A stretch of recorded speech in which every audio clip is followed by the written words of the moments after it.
Hello and welcome to Prissy's Kitchen. She's the chef and I'm her human. Now today we're going to make some really good food, but unfortunately you can't have any. As loyal and sweet as this little puppy may be, she's not sharing her food with you. But she did tell me she would tell me how to make it and I can show you. So if you like her cooking, subscribe and like the video and stay tuned.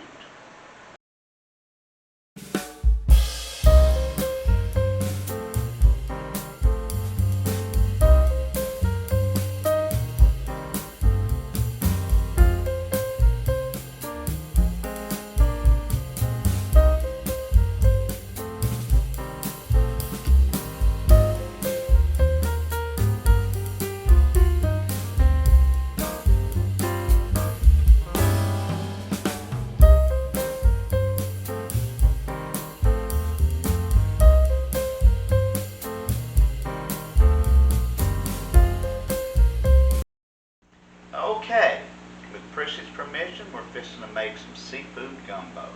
She's busy right now. She has things to do. She has to have her hair cut, washed. She has to chase a squirrel and chew on a bone. But she's the brains behind this operation. Now, let's get started.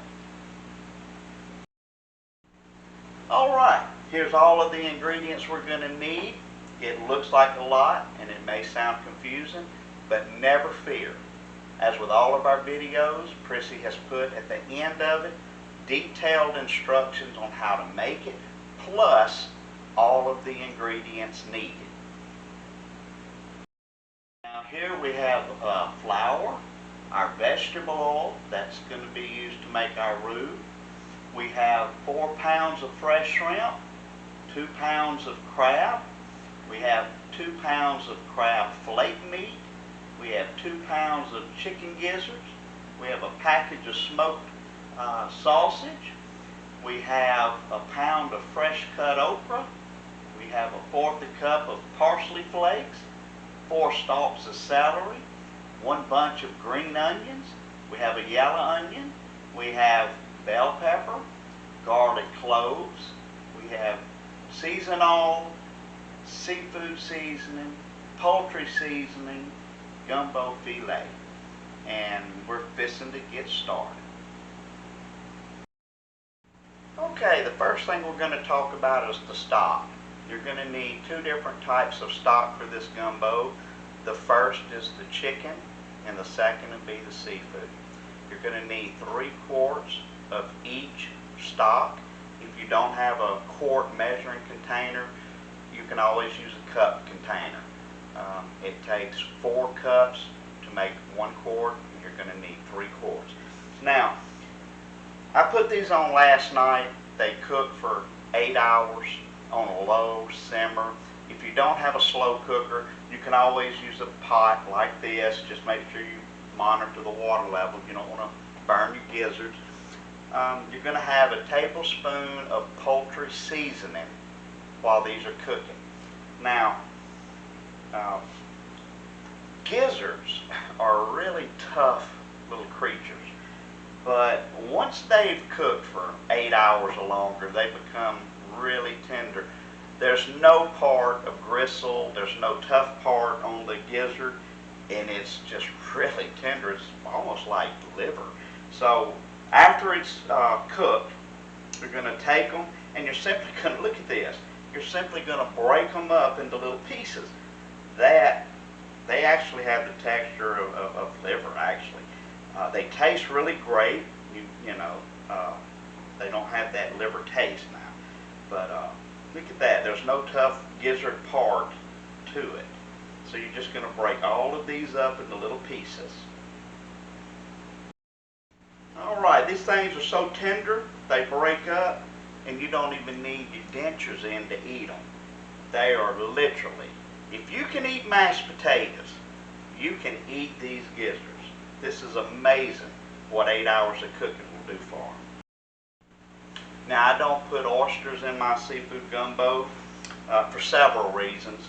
The fact is they just don't go in there. I love oysters, but they don't work out well in my gumbo. because of the amount of time I cook it. But my sister had her husband picking out what they thought were the oysters, and it was the gizzards. He was giving her the oysters and she was eating them. So they don't taste like gizzards and they don't have the texture of gizzards. Okay, we're done with our gizzards. Our chicken stock is made. We've strained the gizzards out and we've chopped them up. So with that, we're going to move this out of the way and we're going to work on our shrimp. Now shrimp needs to stay in a cold bath because this gumbo takes a little while to make. You don't want your shrimp getting warm. Food safety is important if you don't want to get food poisoning. Shrimp is another part that I did off camera. Now, you want to use 16 to 20 count shrimp. That means it takes 16 to 20 to make a pound. So, we're going to take these, and what we're looking for is the heads, the shells, and the tails. We're going to use this to make our seafood stock. So I saved a couple to demonstrate how to peel shrimp. Not everybody knows how to do that, and some people do. In the end, at the end of the day, it doesn't matter how you do it as long as it gets done. But this is a really fast way to do it. Now we're going to pinch the head off, and then we're going to, right up here at the top where these few little legs are by where we took the head off, we're going to just kind of take that shell off right there. And when that's off, you simply can take and squeeze at the bottom of the tail, and the rest of the shell will just pull off like that. And you have your shrimp. We're going to do another one. Pop the head off. We're going to take some of this shell off at the top. We're going to grab it at the base of the tail. We're going to kind of squeeze where you're pushing on the hard part of the tail kind of up, and the rest of it just pops off. And here's for the last one that I left. Pop the head off. Now, this is also the same way that you peel crawfish if you're eating crawfish. Alright, see how that works every time. Now, we're going to set this aside, and we're going to take and we're going to devein these shrimp. Now, the way we're going to do that is we're going to take a shrimp, and along the top of his back, if you look, you can see this dark little vein coming through his body. And we're simply going to put a little slit right across the top of his back. And we're going to open it up. And it's so easy. Look, right there. There's that little black vein. And you can just pull it and it all comes in one piece. You just kind of throw it over there and we'll set our shrimp aside. We'll grab another one.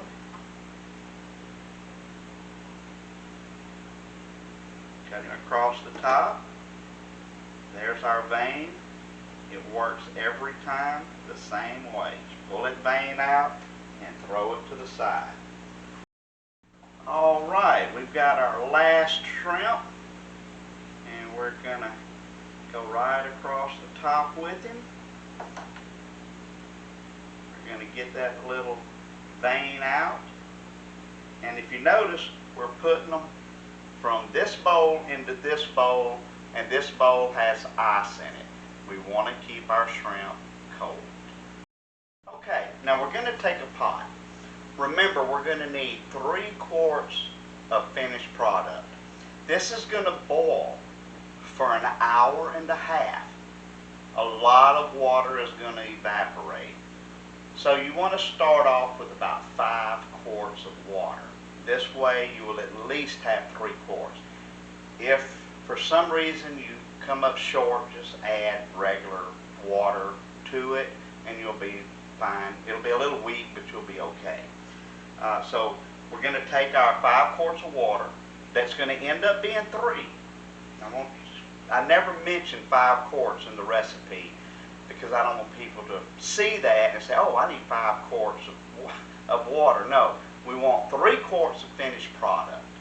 Okay, we're going to take our heads, our tails, our shells, and we're going to put them in this water here. With that, we're going to take and put 1 tablespoon of poultry seasoning. Whatever poultry seasoning you can get your hands on. They sell it everywhere. So we're going to put 1 tablespoon all in there real good. And we're going to put 2 tablespoons of seasonal. Doesn't matter what kind, just seasonal. So we're going to put 2 tablespoons of seasonal. And let me say, you'll see a lot of recipes, people are putting cayenne pepper and thyme and all of the good stuff in there. If you want to set your gumbo on fire, you're the chef. Now, we're going to cover it and we're going to let it boil for an hour and a half. Okay, next we need to chop up our yellow onion, and for the sake of the video I've already chopped it up. There it is. There's no certain way to chop up an onion. Get it into little chunks and you've done a good job. Now, a bell pepper is a little different. It's not quite like an onion and you can mess up. If you don't know how to chop up a bell pepper, this is where you're going to learn. Some people know, some people don't, and out of millions of people out there watching, somebody don't know nothing about bell peppers. And I don't want to see the gumbo ruined because you don't know what a bell pepper does. Inside this bell pepper is a bunch of seeds and some white, I call it meat. You don't want any of that. So the first thing we're going to do is we're going to cut the little stalk out of it.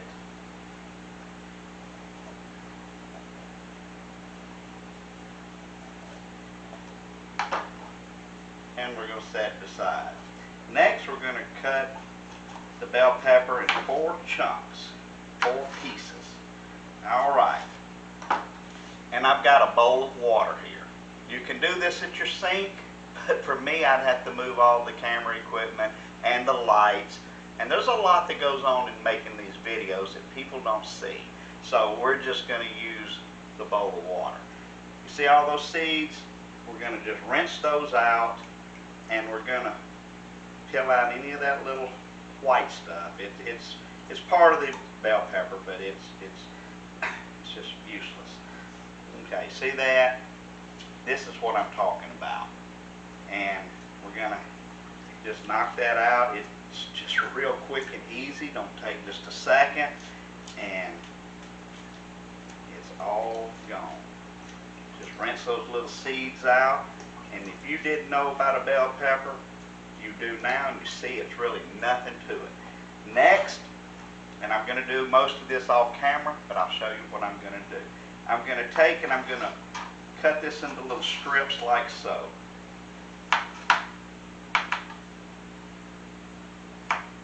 Once I cut them into strips, I'm going to take them and to cut them into little chunks.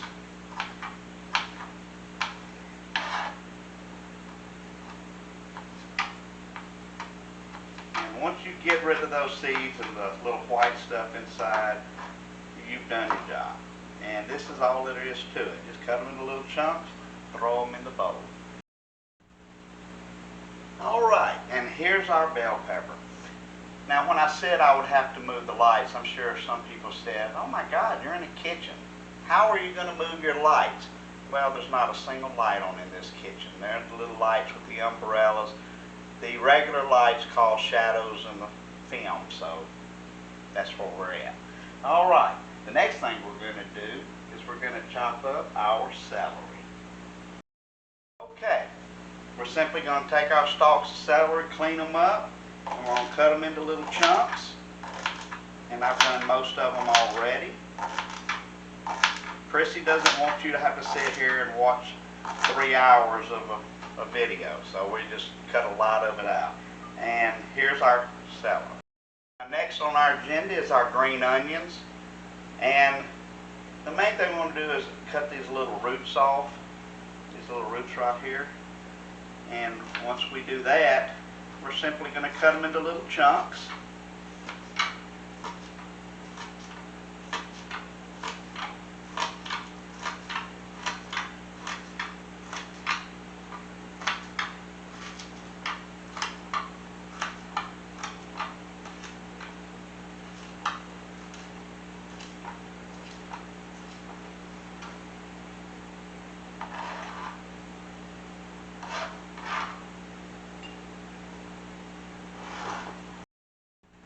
And there's our green onion.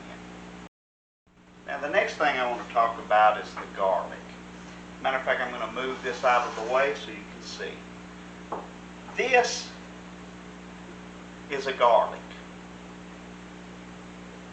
This is a garlic clove. We're going to need 6 cloves of garlic, not 6 garlics. Now, once you get the clove off of the garlic, I saved one to do, you're going to simply just cut the little end off and cut the other little end off, and then you can just peel the little skin, the little hard skin like an onion has, and there you have it. Now, we're not going to smash these with a spoon like you see a lot of people do. They'll smash them and break them. We're not going to do all that. We're simply going to take and we're going to cut it into little chunks. Okay, do it like that. We're going to cut it like that. And we're just going to cut, ooh, I can smell it. Garlic smells really strong. Now we're just cutting it into little pieces, basically. And when we're done there, we have our garlic ready. Now, speaking of lighting, I keep having a problem with the white cutting board. It seems to make stuff disappear and you can't see it in the film. Here's a red cutting board. Can you see it better? If you simply leave a comment, red's better or the white's better, I may experiment with different colored cutting boards. So, here's our garlic. Okay, notice anything different? I'm trying a brown cutting board. Let me know in the comments which one looks best. Now, the next thing we're going to look at is the okra. Fresh okra works really well, but frozen okra works just as good.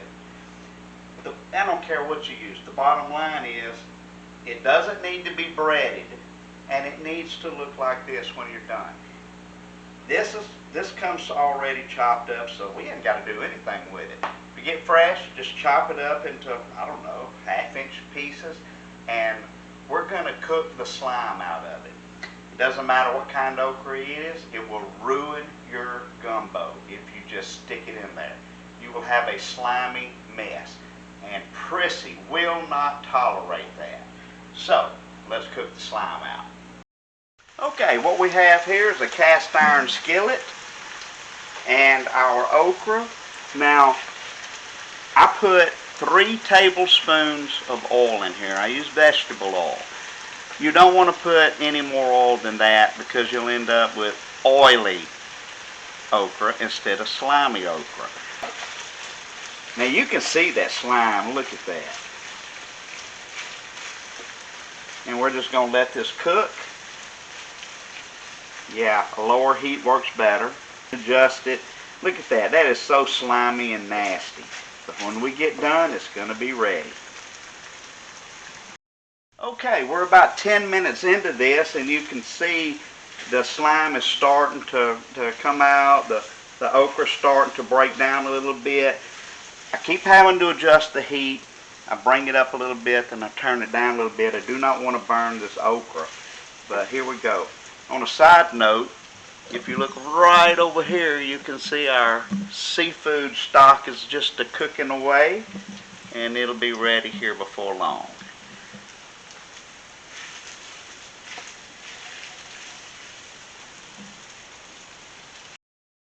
Okay, it has been 30 minutes and it's ready. If you look at this, it's not slimy, it's not burnt, it's still green, but the slime has been cooked out of it. Now we're going to scoop this up, put it in a bowl, and I'll meet you on the other side of the counter. And we have our okra ready. Now with that, we're going to take care of our sausage. We're going to take our sausage, and we're going to cut it up into little, pretty thin slices, not too thick, like so. With our sausage done, you can see that now, we're going to move on to the next stage. Okay, we're going to take this skillet here and we're going to cook the grease out of this sausage, because if you don't take it out now, when the sausage is cooking in the gumbo, the grease is coming out and you're going to have a greasy gumbo. It's not going to make it taste any better. It's just going to be really greasy and oily. So we're going to prevent that by cooking it out now. Now, make a note that in the directions it says 1 tablespoon of oil for the okra. It's 3. That's just a typo. And just make a mental note that when you're cooking the slime out of the okra, put at least 3 tablespoons of oil. I don't know why I typed 1, but Prissy caught it and she brought it to my attention, and I feel terrible. So with that, we're going to cook our little sausage here. Now this shouldn't take but just a few minutes. This is nothing like that okra. Just a few minutes. Okay, it's been 5 minutes and I'm going to call this done. It depends on your stove. If you're cooking with a gas stove, electric stoves, you have to play with it and see what's best for you. But this is done, and we're going to pull it on out of here and go to the next phase. Alright, now that our sausage is done, we're going to set it aside and we're going to move on to the crab. Now, when the crab where the crab's concerned is, you can use real crab if you want to. It's expensive, and real crab meat is not very pretty. Or you can use imitation crab. If you're going to use imitation crab, you're going to need to use the flake kind, not the chunk. If all you have access is the chunk, then just cut the chunks up into little pieces. But the flake kind is going to come apart in the gumbo, and it's going to be real similar to the real crab meat, but either way, you're going to need 4 pounds. And if you want to spend the money on 4 pounds of real crab meat, you can, but you're not going to notice that much of a difference. I've done it and I regretted it. So crab meat is good, but imitation crab is just as good. Now, I saved a little piece for the camera, and this is what it looks like when you first get it. And you just break it up into little pieces and just kind of chop it up with the knife. And it doesn't have to be pretty, but just kind of go around there and just kind of chop it up, because it's flaked and it will come apart. But you just don't want to throw it in the big pieces up in there, because some of them may not come apart, and it'll won't look that good either. But I just kind of chop it up so that it can flake apart.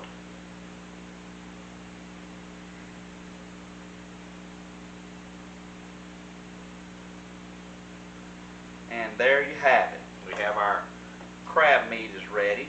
So we're going to set this aside. And now we're going to move into the whole crab. Okay, this is what the finished product is going to look like. It's going to pretty much be a half a crab with a little pincher on it and some legs. That's the finished product. To get to this point, you want to take the shell off, wash it, and you'll end up with it looking like this. Just the body and the claws and the legs. Then, with the claws hanging down, and the bottom of the crab facing you, you just break it towards you. So I'm going to break it this way, and just come like this, and it works out perfect. Then you're going to just set it on the other ones. Again, the crab is, the shell is off. You've took this little piece here off. Let the little claws hang down. Break it towards you, and there you have it. And you have the finished product, and these crabs are ready to go. Okay, this next part is probably the most important part of this gumbo. You can ruin your gumbo, and I have in the past, if you burn this roux. That's what we're fixing to make. So we want to pay attention, and we want to do it right. Take my word for it. If you burn the roux, meaning you'll smell it, you will know it's burnt. Throw it away and start over. Do not try to make your gumbo with it, because you'll end up throwing it away. It'll be horrible. We're going to take a cup of vegetable oil, and we're going to take a cup of flour, and we're going to make this roux. The first thing we're going to do is we're going to put the oil in a skillet, and we're going to let it heat up for about 3 minutes. Once that happens, we're going to put the flour in it, and we're going to continue to mix it. And we're going to mix it and mix it until we get a real nice brown roux, but not burnt. And that's what we're fixing to do now. Alright, while we're letting our oil heat up, I noticed our seafood stock is ready, and we don't even have to wait on it. It'll be ready when we need it. Alright, our oil is ready, and we're just going to slowly pour this in there. When you're making a roux, you don't want to do anything fast and splashy, because you will burn yourself. So we're not going to do any real fast stirring. We're just going to slowly stir it around.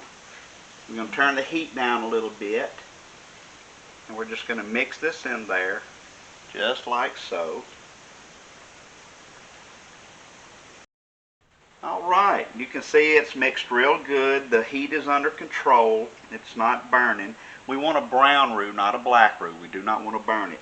Now, crab and shrimp is not cheap. Depending on where you live, actually.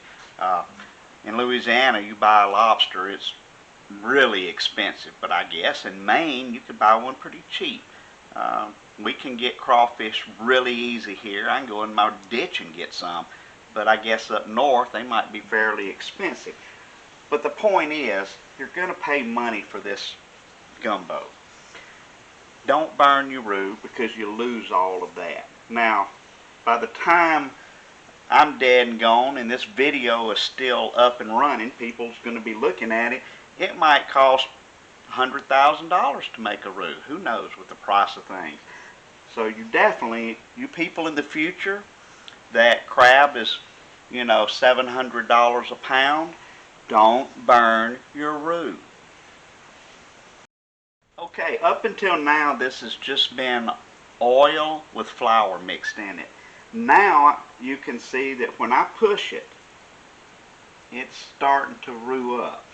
See, it kind of looks like oatmeal now. It's turning into something solid. And this solid mixture is what the roux is. Here we go. You see how it's no longer a liquid. It's literally it's starting to turn into a solid. See that? Right before your eyes, it's turning into a roux. And we're going to, at this point, we want to turn the fire down a little bit. It's starting to brown. It's starting to turn into a substance. And we're just going to let it cook.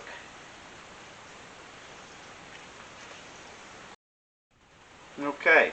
At this point, you can see how it's turning into roux. You want to be real careful, because you can start burning it pretty much at this point.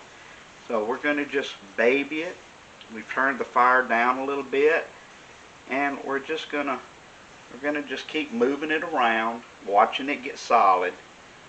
and making sure we do not burn it. Matter of fact, if you can see, I don't know if you can see in the camera, but it's starting to smoke. That's a good indicator that we're getting near the end of this. Okay, see, as a matter of fact, look, I can move it and it'll stay. It's turning solid. This is no longer that fluid that's just going to move around. So we just move it from side to side, making sure that nothing's burning. Look at this. It's turning into a beautiful roux, but we've got to be careful.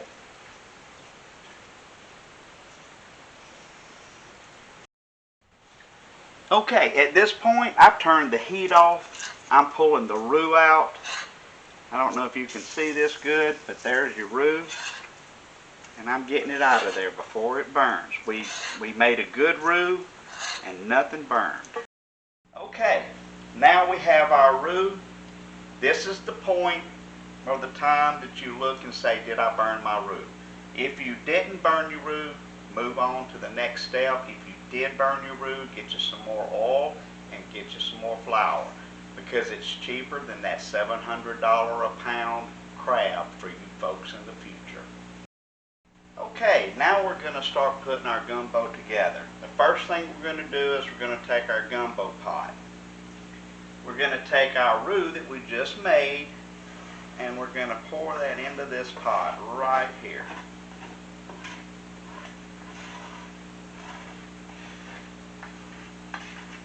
Alright, once that's done, we're going to take our garlic, little garlic pieces, and we're going to pour those in there. We're going to take our chopped onions, we're going to put those in there. Now let me say, this roux is still hot. If you're doing this and the roux is cold, heat the roux up for a little bit. Don't burn it, but just heat it up. But that's hot roux. We're going to take our bell peppers. We're going to put those in there. And there was nothing else in this pot. There's no water, there's nothing. The roux was the first thing we put in there. Alright, we're going to take the okra and we're going to put it in there. Alright, the next thing we're going to do is we're going to take our parsley, little parsley flakes. We're going to put those in there. Again, the amounts is all in the back of the video. We're going to take our celery. We're going to put our celery in there. And last, we're going to put our little green onions. Now, what we're going to do now is we're going to stir and mix all of this up real good. Get that roux all in these vegetables.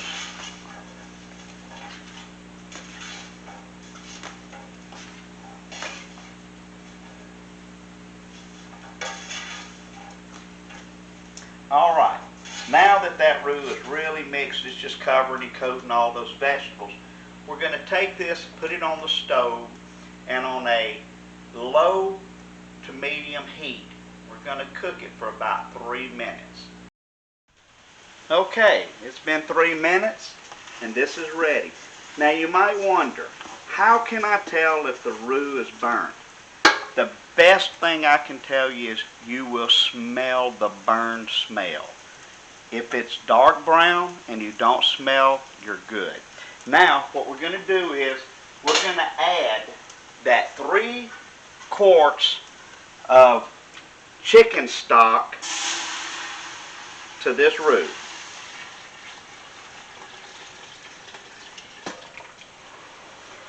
Next,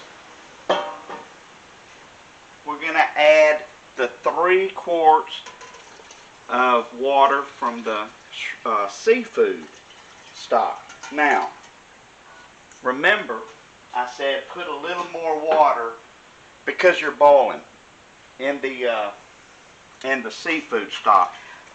The chicken stock is not really that big a deal because you're not going to lose any water, enough to even, worry about in that crock pot. But when you're boiling water in a pot for, an hour and a half, you're going to lose some water. Now, remember I put 5 quarts of water in that pot.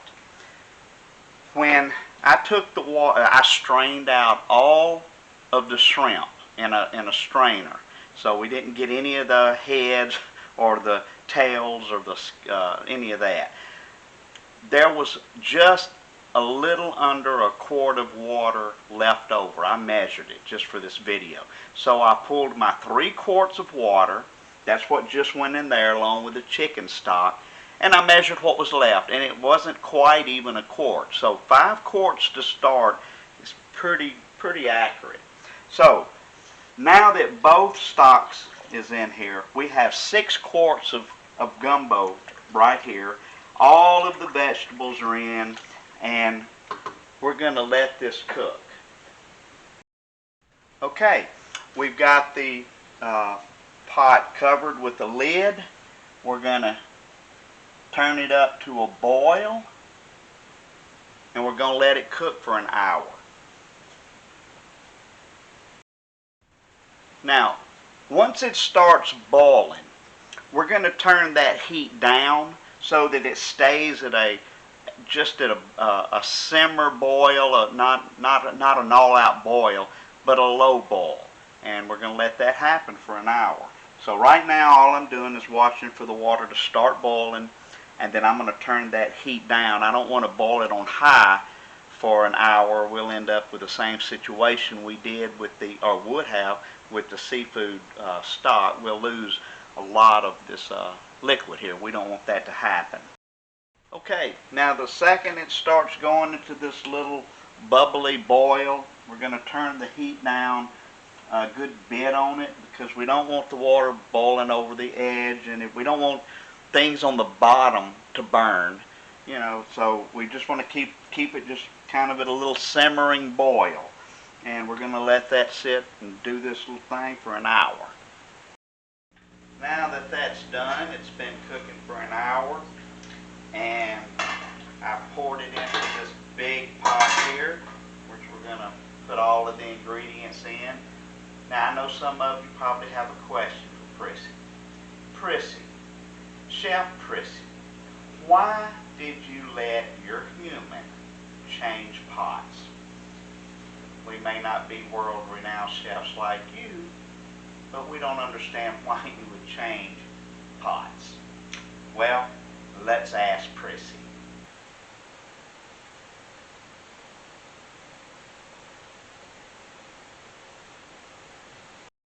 Okay, we see that she's hard at work, keeping a watchful eye on me. Alright, if you remember, when we put the roux and the vegetables in the pot, there was no water. We cooked them for 3 minutes, and that roux stuck all to the bottom of that boiler. When we added our chicken stock and our seafood stock to it, and we moved it around and mixed it all up, there's still going to be a lot of that roux stuck to the bottom. Now you'll see that as it's cooking, I never take and scrape the bottom, because some of that roux is sticking to the bottom of the boiler and it's burning, which is fine. I just don't want to scrape that and mix it into the rest of the gumbo. So after it's simmered and boiled and cooked for an hour, I will take and pour it into this one, and all that burnt stuff is going to stay in the other pot. So that's the reason why. Alright, with that said, we're going to take our lid off, and we're going to add, at this point, we're going to add our chicken gizzards,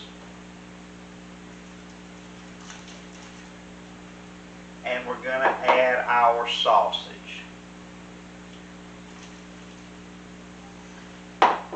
Next, we're going to add a tablespoon of poultry seasoning. And we're going to add a tablespoon of seafood seasoning.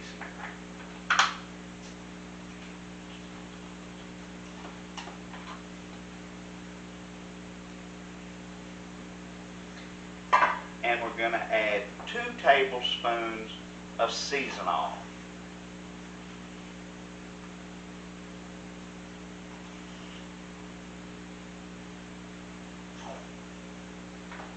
we're going to stir that in there real good.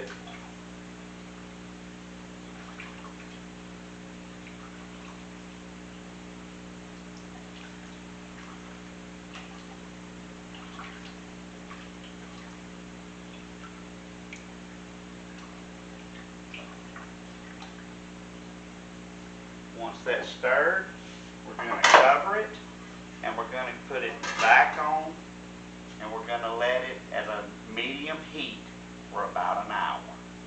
Alright, we have our gumbo cooking, and it'll be simmering at a low boil for an hour.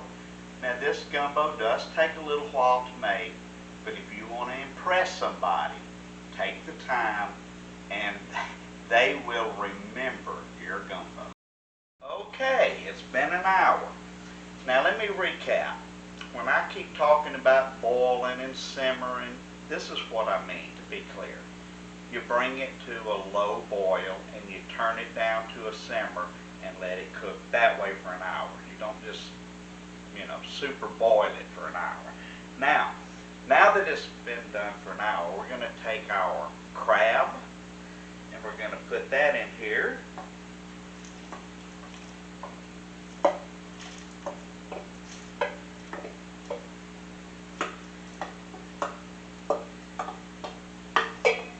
We're going to take our whole crab and we're going to sit that down in there. Oh, it smells so good too. I wish I could smell this. And we're going to take our shrimp. We're going to put our shrimp in there. Now this is going to cool this gumbo down.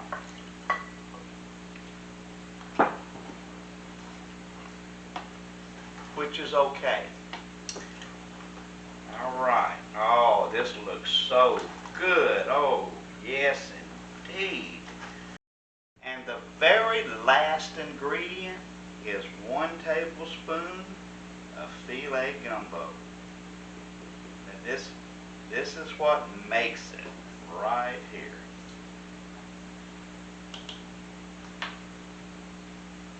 Alright. Now that we've got this all mixed up real good, we're going to put the lid back on it. We're going to put it on the stove. We're going to bring it up to just right at a boil. Then we're going to turn it down on simmer. We're going to let it happen for 1 hour. And there you have it.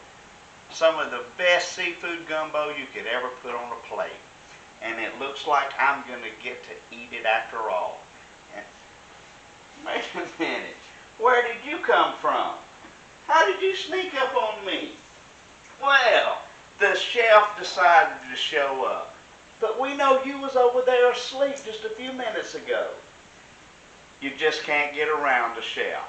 She's on top of her job. Even when you think she's not watching, she's there.